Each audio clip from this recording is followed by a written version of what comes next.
Sports Professor Rick Horrow inside the $1.3 trillion business of sports, and you are on the record. A unique podcast, at least I hope so, that talks about the past 50 years, COVID, and the next 50 years of the sports business, where it's been, what the challenges were, and where it's going. And it started really 50 years ago. This is the first Miami Dolphin ticket ever for the old Miami Dolphins over 50 years ago. Less than $5 for this ticket. Average NFL revenues, less than $4 million at the time. If you're a baseball player, you're going to make about $26,000 at that time. And then George Steinbrenner sets the stage by buying the New York Yankees 50 years ago, $10 million. About 50 years after that, the industry was worth $1.3 trillion a year. Highly visible, highly controversial, and an industry worth watching. But yet, on March 11, 2020, the whole thing changes. Rudy Gobert tests positive for COVID, playing for the Jazz in Oklahoma City. Tire industry shuts down, losing $12 billion a week. How are you ever going to come back? Resilience, it did come back. And the roaring 20s in the 1900s, Yankee Stadium and otherwise, Spanish flu recovery gave way to a bigger and wider-ranging scale of recovery from COVID 100 years later. And look, the Yankees, obviously, $9-10 billion. Imagine Steinbrenner for $9-10 million. Steve Ross turns down an offer to buy the Miami Dolphins for $10 billion. Television revenues of the NFL, cumulative contracts, nearly $200 billion. NIL, nobody even knew what that was, now over $3 billion a year.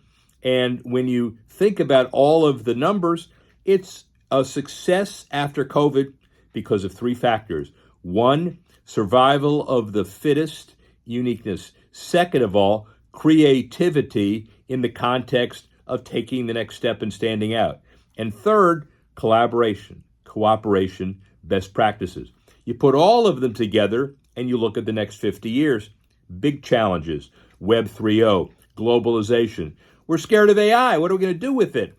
NIL. Get the toothpaste back in the tube, for the metaphor. What about conference realignment? What about the franchise free agency, team free agency, player free agency, stadium development? All of that stuff, we need some defining and guiding moments.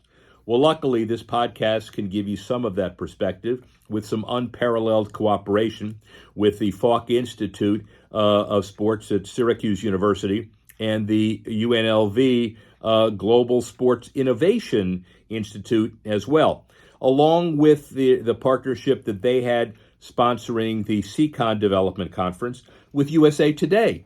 Came back from the conference, had some interesting perspective. The content is great, but the podcast will hopefully take some of the issues that have been raised by these partners and take them to the next level with some interviews that I hope you're going to like. And the bottom line is, hopefully you'll have a good time, and you may even learn something in the process. So sit, don't go anywhere. Every week, we will theme it around major events and a mega interview, and hopefully you'll be entertained and you might even learn something. Sports Professor Rick Horrow, and you're on the record. Sports Professor Rick Horrow, and you are on the record. A tremendous interview with Deandra Duggans. She's with the Las Vegas Aces, the VP of brand marketing for the Aces. Caught up with her at the earth-shattering SEICon conference in Las Vegas in July, and she was talking about Caitlin Clark and Angel Reese and others. Now that Angel Reese is out for the season and Caitlin Clark sets all of these attendance records, we'll talk about that, or viewership records. We'll talk about that in just a couple of minutes. The focus once again on women's sports. Before joining the Aces, she spent 6 years with the Baltimore Ravens, serving most recently as Director of Advertising and Branding. She included brand management, media planning, integrated marketing in her responsibilities.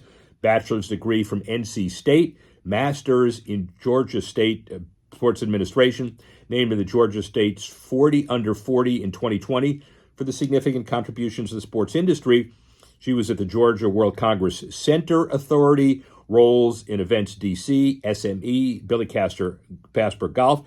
She's also been very involved in a lot of different women's issues. She'll explain the intersection of women's sports, obviously, and the WNBA, Here is Deandra Duggans. Sports Professor Rick Horrow, inside the $1.3 trillion business of sports, entertainment, innovation, conference, Vegas, first of many all over the world. We're starting with a very successful first one. We have iconic keynote sessions, then we have iconic interviews, then we have the icon of all the icons, and here we are. How's that? What an intro. We're not done. Deandra Duggans, who is the vice president of brand marketing for the Las Vegas Aces, but that's not all. We'll talk about her background. But first, hey, how you doing? You good? I'm great. Good. Coming out of yet another Aces sellout. You control, obviously, I'll just tell you, how does it feel to control the basketball market in Vegas? I mean, everybody you're the toughest ticket for basketball in Vegas. Yeah, I mean, it's a pretty good space to be in. I got here in 2022, and yeah. The team had been here, obviously, about 4 years prior to that, and it wasn't always sellouts, you know. We weren't always selling out. So I think when I got there, we had, you know, maybe most 7,000 people in the seats, in the stands, and, you know, we realized, like, people are missing out on great basketball, and it was mostly because they just didn't know. So the more traction we gained, the more marketing we pushed out into the marketplace, the better, and, you know, yeah, we definitely became the hottest ticket in town. Isn't it interesting to rewrite history, but you were out ahead of the Caitlin Clark, Angel Reese post-COVID perfect storm. I mean, it's all part of it. Yeah. But you were doing your magic here before last year. Yeah. The team has been pretty successful for a number of years, you know, finals appearances, kind of on that the cusp of being great, the cusp of winning it all. So that definitely helped. And, yeah, like, you know, in 2022, we started selling out. We started to see this influx of new fans coming in. And last year was obviously really good for us. And this year we're sold out of all of our games. We sold out of most of the games prior to the season starting. So it's been a really good few years for us, for sure. What's it like doing your job in an event town that is nothing like anywhere in the world other than maybe Abu Dhabi, but you could argue that it's even bigger? Yeah. Are you competitive with the Raiders, the Golden Knights, Formula One, everything else that's going on, or do you see it that it's the tide lifting all boats? I think it's what you just said. It's the tide lifting all boats. I mean, naturally, from a business perspective, we're all competitors. But at the end of the day, we definitely play nice in the sandbox. We kind of glean insights from each other from time to time. And it's great being in the entertainment capital of the world. We try to make sure that our games feel like Vegas. Like when you step into our game, you feel like you're in Las Vegas. So we have some things that are unique to us and our experience. You know, much like the Vegas Golden Knights, if you go there, there's no other hockey experience like the Vegas Golden Knights, and we try to make sure that people feel that same way when they come to an Aces game. Yeah, and I know one of the Vegas Knights things, and it is interesting just socially as far as what sports can do, and I know you have a tremendous history. October 1 is a dark day in Vegas, and the Vegas strong recovery in many ways was helped by the Golden Knights, but also the sports franchises in the community. The history of how sports rallies people together. Yep. You know, the Olympic bombing in Atlanta, which I know that was part of your old geography. But what does sports do for a community? Sports is definitely that common unifier. There's no platform like sports. We're all kind of there for a common purpose, all different shapes and sizes, diversity on times infinity. And it's a way to bring people together, but also to amplify messages that are important. Yeah. The WNBA is one of those leagues that definitely uses the platform for the greater good and making sure that we're kind of pushing messages that are important to, our players, because we are a microcosm of society. So what's important to them is usually what is as important to, women in the country and, everyone basically. So. Is that a Ravens or an Aces? Oh, that's an Aces. This is an Aces. Well, the Ravens won the Super Bowl back in the leather helmet days. Were you born when the Aces? Wait. The Ravens won in 2012. Yeah, I remember that. That's a while ago. 2012. Yeah, it's early. There's one less zero. 2012. No, but Flacco, I mean, he still was. I remember the victory parades in Baltimore. Yeah, I wasn't working for the Ravens when they won the Super Bowl, so I missed it. But we were right. 2019 should have been our year. We should have won in 2019. That was Lamar Jackson's first year starting, and we were right there. And we were right there again last year, but it's okay. We'll get there. You can't say we anymore. You're an Aces person. You're not but you're a Ravens fan. Here's still? the thing. They have a saying in Baltimore: once a Raven, always a Raven. Yeah. So Well, it's an amazing organization. I mean, this is your interview, not mine, but Dick Cass, Bisciotti, everybody, just an incredible organization. That's my guy, yeah. Yeah, no, of course it is, and it should be your guy because, you make him look good. Why wouldn't it be your guy? So, and before that, Georgia State, North Carolina State, event development, that whole process. The diversity of all of that is really important as well as far as your background and prepared to take the next step with the Aces. Mm-hmm. Yeah, I think kind of having this not straight line or of a path to my career has definitely been helpful. Just taking different pieces of what I've learned at each organization to kind of do what I do now. Learned a lot at the Ravens, and obviously the NFL is kind of king as far as the entertainment thing goes, and they obviously know what they're doing.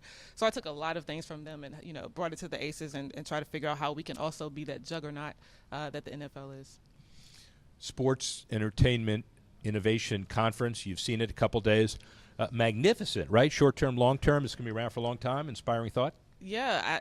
First one, I think is going well. I'm learning a lot. I'm meeting a lot of good people. I wish I could stay around for all of the sessions, but definitely some good topics being discussed, and good to have it here in Las Vegas. You got to sell more tickets. What are you talking about? I mean, you already sold out, but you got to move on sponsorship and stuff. So final question, where are the Aces? Where's the WNBA 5 years from now? Oh, man. I can't even imagine what 5 years from now looks like. I think we are, this year is super important for the league. One of those kind of momentum building moments in the league. I think the NFL had a moment where everything just kind of popped. The NBA had a moment where everything kind of popped and took off. And I think this is that year for the WNBA. More investment coming in, more fans coming in, more eyeballs coming in, more media attention. And obviously the best thing of it all is, more pay for our women, more across the board. So I think 5 years from now we'll be in a really great place. No, the best thing for it all is that the league is attracting top-level intellectual talent. So that comes with investment. In the front office as well as on team. Yeah, for sure. Thank you very much, Deandra. Thank you. Thank you. Sports Professor Rick Horrow, speak with you soon. Well, ladies and gentlemen, as we usually do, we focus on the 5 that have happened and the 5 to watch for this week in mid-September. First, the 5 have happened, and what a link to Deandra Duggans. Caitlin Clark gives the NBA TV audience a top rating, 652,000 viewers, the largest WNBA audience ever, passing the 617 for the Fever Dream contest less than a week earlier, and the third WNBA record on NBA TV in the span of 8 days. Put it in perspective. Last year's Mercury Lynx playoff game for the WNBA drew 210,000. That was incredibly successful, people said. This is at least 3 times that. Look at the perspective again. Angel Reese, going to be missed, but Caitlin Clark obviously carries the mantle. That's number 1. Number 2, what a great week for the NFL. First of all, 33 million viewers, Chiefs-Ravens, the top opening game ever. It included one Chiefs fan cheering boyfriend Travis Kelce. But the bottom line is that's not the issue. It's television, it's longevity, and along with it, a great weekend because the 45,000 stadium packing at Corinthians in Brazil. Even though there were some field issues, it gives us some long-term perspective that the NFL in the Southern Hemisphere is here to stay. And then part of the NFL tremendous weekend is a $60 million contract a year that Dak Prescott signs basically 4 hours before he starts in a great game against the Browns. $55 million deals for Joe Burrow, Trevor Lawrence, Jordan Love, and the $231 million guaranteed money, a tick ahead of the $230 that Deshaun Watson had. Look how that turned out. We'll see all long term. But Dak Prescott, by the way, earned an estimated $14 million off the field. AT&T, Lowe's, Nike, Anheuser-Busch, Albertsons, and others. He finished the 2023 season with an NFL high 36 touchdown passes and a career best 5.9 passer rating. And obviously, he is now set for life like the quarterbacks that preceded him. As number 2. Number 3, interesting weekend for college football. The $80 million settlement offer, or more than that, the $8 billion, even more than that. The numbers have suggested somewhere close to 2.7 billion, but over time, when you amortize those dollars, it might be closer to whatever the number is that is published. Bottom line, it doesn't really matter because Judge Whitkin said, we may not approve that settlement because 80% of the NIL money comes from boosters, and I don't know how to regulate boosters. So it is a problem for everybody to try to fix. And the college football issues are obviously very turbulent. So let's see where that goes. Then number four is the issue of where we are with tennis. And that's a big issue as well because Jannik Sinner has given the Italians pause to celebrate. First time they win in 48 years. He's won $10.6 million this year to date, $3.6 million in prize money that this year for that tournament alone. Taylor Fritz, $1.8 million and $4.4 million respectively. Don't hold a bake sale for the guy, but the bottom line is he really wanted to win. He lost in straight sets. The last American to reach a U.S. Open final, Andy Roddick, lost to Roger Federer in 4 sets in 2006. But Flushing Meadows was a home to celebrities, Matthew McConaughey, John Bon Jovi, Patrick Mahomes, Usher, Taylor Swift. Where was she going? First Italian in 48 years. But Federer, Djokovic, and Nadal won 67 of 81 Grand Slam matches over the last few years, not to be this last tournament. So that's number four. Number five, Chicago and their facilities. Northwestern's temporary football stadium, all the rage, despite the Wildcats losing in overtime to Duke. A 12,000-seat stadium, double the premium seats, $600 to $700 per game. A financial success and a $450 profit per seat. Tailgating on the lakefront, unique fan experience. It may provide temporary housing stadium development solutions for athletic departments looking to modernize their big stadium and not lose any revenue during the year. See what happens. But then going south in Chicago, Governor Pritzker said, we like the Bears, but we're probably not going to get public money approved in this legislative session. Franchise owns 326 acres in Arlington Heights. President Kevin Warren says, look, we've got to get a downtown dome stadium. You get Super Bowls, you get Final Fours, etc. And if you don't, we're looking at Arlington Heights because we own the property. It will be a magnificent game of chicken in the coming years ahead. Chicago's busy on the stadium development front.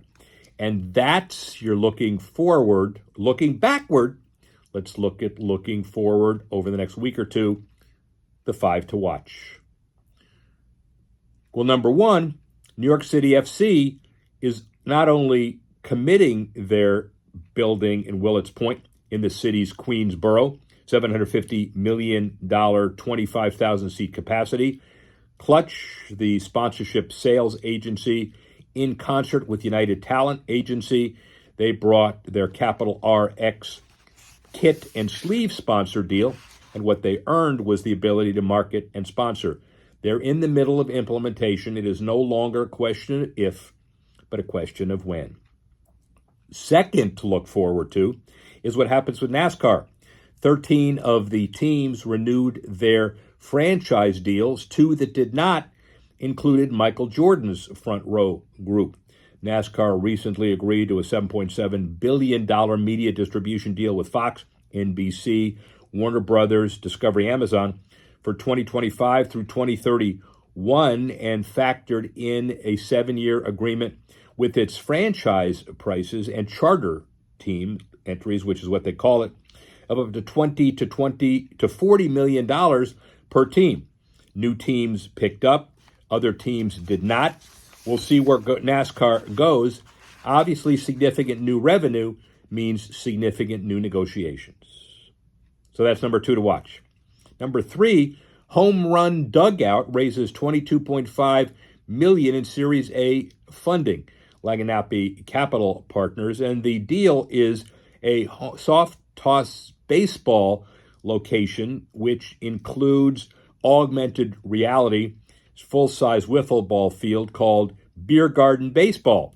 AI makes it easy. Katy, Texas first, San Antonio in the Row near the waterfront, and the Arizona Diamondbacks Colorado Rockies Talking Stick Complex in Scottsdale.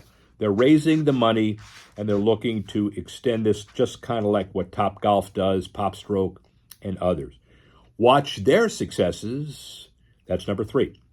Number 4, the Saudi Pro Soccer League adds TikTok to their sponsors to boost their global presence. They've included Cristiano Ronaldo, dominated the headlines. The partnership with TikTok helps elevate exposure for the league on a global scale, not just the money, not just Ronaldo, but the soccer relationship. TikTok involved with MLS, United Fighting Championship, and various high-profile teams.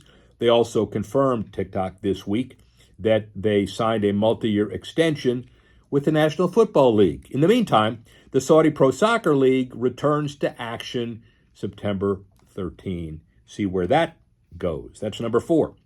And finally, number 5, say it isn't so, the Drone Racing League has gotten even bigger.